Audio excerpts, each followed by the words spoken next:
Good evening students. आपण 2 दिवसापूर्वीच पाहिलं आहे इयत्ता 12वीचा निकाल लागला. अकाउंट विषयामध्ये आपले विद्यार्थी 98पर्यंत जाऊ शकले. पुन्हा एकदा 100चं स्वप्न आपलं अपुरंच राहिलं. आता तुमच्या बॅचकडून ते पूर्ण करण्याची अपेक्षा ठेवतो. आज आपण सॉल्व प्रॉब्लेम नंबर 13 समजून घेणार आहोत. पेज नंबर 95 काढा सगळ्यांनी. Following is the summary of receipt and payment of Jai Hanuman Vyayam Shala, Aurangabad for the year ended 31st March 2020. Payment बाजू दिलेली पहा. Salary, by lighting, by general expenses, by maintenance charges, by entertainment expenses, by printing and स्टेशनरीपर्यंत. सॅलरीपासून printing and स्टेशनरीपर्यंत सर्व expenditure बाजूला लिहून काढायचे. त्यानंतर बाय एक्सपेन्सेस फॉर 18-19 मागच्या वर्षाचे पाय 25,000. याचा उपयोग आपल्याला कॅपिटल फंड काढण्यासाठी होणार आहे. तर वर्किंग नोटमध्ये कॅपिटल फंड आपल्याला काढायचं आहे ना, त्याच्यात दिलेलं आहे. तर पहा, आउटस्टँडिंग एक्सपेन्सेस 25,000, लायबिलिटी बाजूला लिहिलेली पाहावं. आउटस्टँडिंग एक्सपेन्सेस 25,000 वर्किंग नोटमध्ये कच्चं कामासाठी येते.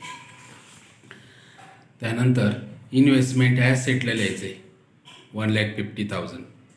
8% fix deposit with Y urban bank limited 50,000. ही हिडन ॲडजस्टमेंट आहे, छुपी ॲडजस्टमेंट. 50,000वर 8% आपल्याला काढायचे, लक्षात ठेवायचं. ॲसेट बाजूला लिहायचं सध्या. त्यानंतर बॅलन्स कॅरीड डाऊन ॲसेटला लिहायचं कॅश इन हँड. त्यानंतर आता रिसिप्ट बाजूचं टू बॅलन्स ब्रॉट डाऊन. हा मागील वर्षाचा बॅलन्स असतो. हा आपल्याला वर्किंग नोट कॅपिटल फंड काढण्यासाठी उपयोगी ठरेल. पहा, वर्किंग नोटमध्ये त्या ठिकाणी 32,800 ॲसेट बाजूला घेतलेले आहे. पहा, कॅश इन हँड 32,800. त्यानंतर हे मागील वर्षाचं सबस्क्रिप्शन पहा 18-19चं 4,000. हे मागील वर्षाचं सबस्क्रिप्शन आपल्याला वर्किंग नोटमध्ये ज्यावेळेस कॅपिटल आपण काढतो त्यावेळेस ॲसेट बाजूला घेतलेले आहे. पहा, आउटस्टँडिंग सबस्क्रिप्शन 4,000. त्यानंतर डोनेशन 60,000 ॲडजस्टमेंटप्रमाणे लिहायचे. सध्या इन्कमला लिहू आपण. रिसिप्ट फ्रॉम एंटरटेनमेंट्स 40,000 इन्कम बाजूला. To interest on fix deposit 3,000 income बाजूला. टू एंट्रन्स फीज 50,000 इन्कम बाजूला. To income from investment 1,000 income बाजूला. Adjustment Jai Hanuman Vyayam Shala has 5,000 members paying annual subscription ₹50 each. या व्यायामशाळेचे 5,000 सभासद आहे आणि प्रत्येकजण वर्गणी किती देणार आहे? 50. हा समजून घ्या. 5,000ला 50 निघूनच किती येईल? 2,50,000 बरोबर. आणि इन्कम बाजूला सबस्क्रिप्शन दिलेलं आहे पहा 19-20चं रिसिप्ट बाजूला दिलेलं आहे. आपण इन्कमला लिहायचं ते 2,30,000. हे बा 5,000 गुणिले 50 हे आलं 2,50,000. आपल्याला रिसिप्ट बाजूला दिलेले आहे त्यांनी, ते इन्कमला लिहिले आपण 2,30,000. 2,50,000मधून 2,30,000 गेले म्हणजेच त्या ठिकाणी 20,000 वर्गणी अजून येणं बाकी आहे. याचे दोन परिणाम करायचे. इन्कम बाजूला सबस्क्रिप्शनमध्ये ॲड करायचं आणि बॅलन्स शीटच्या ॲसेट बाजूला लिहायचं. पहा, इन्कम बाजूला सबस्क्रिप्शनमध्ये 20,000 ॲड केलेले आहेत आणि ॲसेट बाजूला त्या ठिकाणी आउटस्टँडिंग सबस्क्रिप्शन 20,000 घेतलेले आहेत. त्यानंतर आउटस्टँडिंग सॅलरी 12,000. एक्सपेंडिचर बाजूला ॲड करायचं सॅलरीमध्ये, ॲड आउटस्टँडिंग 12,000 आणि लायबिलिटी बाजूला लिहायचं आउटस्टँडिंग सॅलरी 12,000. त्यानंतर 3 नंबरची ॲडजस्टमेंट पहा. On 1st April 19 the asset stood as under.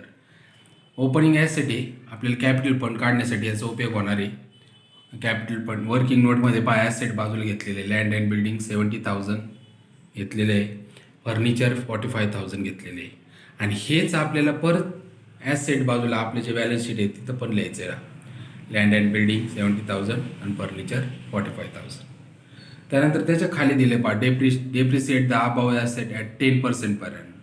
दोन्हींवर डेप्रिशिएशन करायचं पहा. 70,000च्या 10% 7,000 आणि 45,000च्या 4,500 हे डेप्रिशिएशन लेस करून लिहायचं. याचा सेकंड इफेक्ट डेप्रिशिएशनचा एक्सपेंडिचर बाजूला to depreciation on land and building 7,000 and furniture 4,500. त्यानंतर income accrued on investment is ₹2,000. गुंतवणुकीवर त्या ठिकाणी उत्पन्न किती येणार आहे अजून 2,000.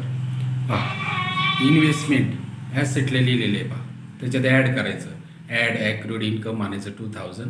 हे याचा दुसरा इफेक्ट पहा, इन्कम बाजूला इन्व्हेस्टमेंट लिहिले, इन्व्हेस्टमेंट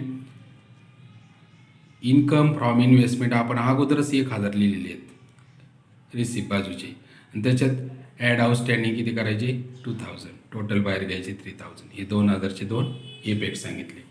त्यानंतर 50% एंट्रन्स फीचे 50% करायचं पहा. एंट्रन्स फीज इन्कम बाजू लिहिलेले 50,000चे 50% केलं 25,000 लेस करायचं. आणि लायबिलिटी बाजूला कॅपिटल फंडमध्ये ॲड करायचं, add 50% entrance fees 25,000. 60% of donation should be capitalise, 60% काढायचे.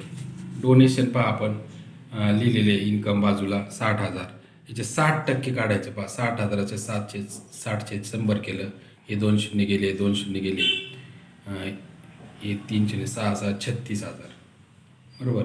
मग इथे लिहायचं इन्कम बाजूला 60% कॅपिटलाइज 36,000 लेस करायचे. आणि लायबिलिटी बाजूला कॅपिटल फंड आहे पहा, कॅपिटल फंडमध्ये ॲड करायचे, ॲड 60% डोनेशन 36,000. सर्व ॲडजस्टमेंट संपलेले आहेत. आपण त्या ठिकाणी इन्कम बाजू करूया.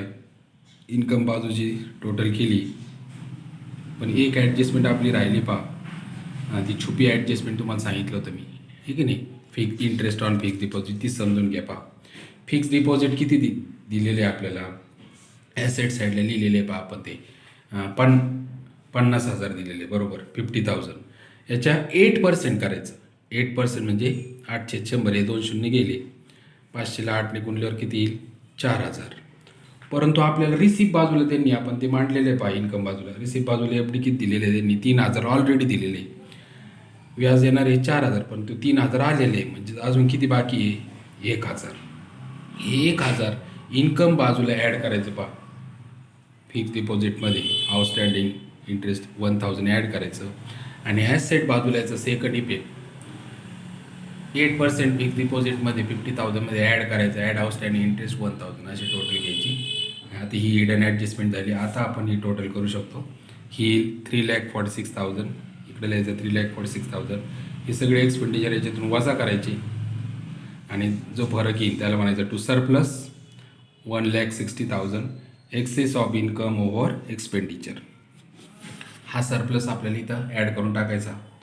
इथं लिहायचं ॲड सरप्लस 1,60,000. आता फक्त गणितात कॅपिटल फंड आपल्याला काढायचा राहिलेला आहे, तो पाहूया आपण. पहा कॅश इन हँड कुठून घेतले पहा, रिसिप्ट बाजूचं टू बॅलन्स ब्रॉडडाऊन हे पाहिजे 32,800 इथं लिहिलेले. आउटस्टँडिंग सबस्क्रिप्शन हे मागील वर्षाचे पहा 4,000 हे घेतलेले आहेत.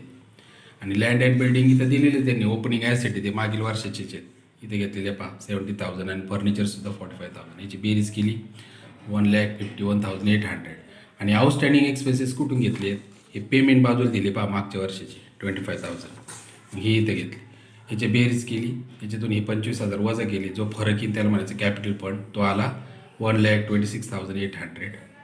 आणि हा इथं लिहायचा पहा कॅपिटल फंड ओपनिंग बॅलन्स 1,26,800. आणि मग हे गोष्टी त्याच्यात ॲड करून ही टोटल बाहेर घ्यायची. बॅलन्स शीट टॅली होतं 3,59,800.